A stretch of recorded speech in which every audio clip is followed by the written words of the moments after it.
Good morning, good afternoon, and good evening, ladies and gentlemen. Welcome back to another iHeart Monday, and I hope that you do too. I got an important tip about one of the most dangerous people that you will encounter along your journey.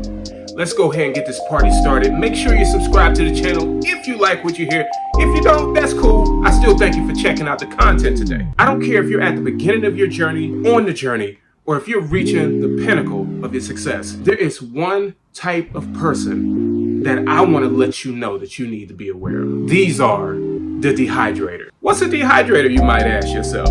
A dehydrator is somebody that's always coming to you for your juice. Someone who's always mentally, physically, spiritually parched, always thirsty, always coming to you for the juice. Here's the problem though. People can die of dehydration. Dehydration is a dangerous thing. Of course, one of the things that we strive to do is pour into others. You have a circle around you, you're pouring into them. In a perfect world, or even in a great or good situation, those around you are also pouring into you. But what happens when you have poured out everything that you have to offer? Who or what is going to refill you? The problem is a dehydrator doesn't care about that. A dehydrator is going to be at your neck for everything that you have to offer them mentally, emotionally, spiritually, or physically.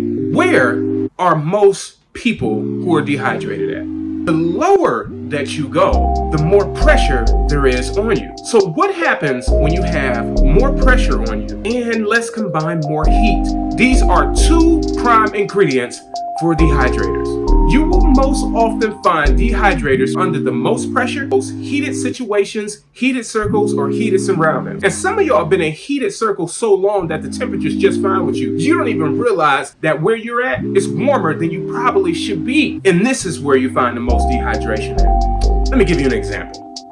If you were in the desert and you had your choice of your favorite beverage, mine's being apple juice, versus water, which one would you take? It shouldn't take that long, but some of y'all might be a little silly out there. If I'm in a desert and I haven't had anything to drink, and I got some ice cold apple juice next to me, I'm gonna choose the water. Because in an extreme situation, that juice is not gonna be enough to keep me sustained. It's not gonna be enough to keep me alive. Dehydrators are one of the most dangerous people that you can encounter because they are trying to feed off of the juice, but they're not aware of the real source of the power. I'll tell you one thing that you can do if you encounter a dehydrator. Of course, you can distance them. That's the thing that everybody loves to do these days. Separate themselves from negative energy. Separate themselves from toxic people. Sometimes God will put a toxic person in your life to show you some toxic things that you didn't even know you had in you. Message: if you encounter a dehydrator, stop giving them your juice. Point them to the water.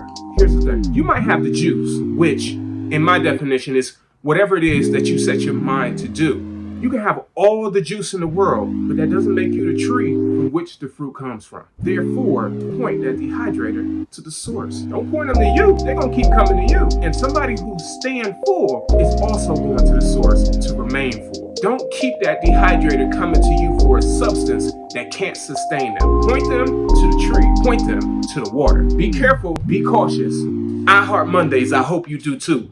From Sir Evans with love. Salute.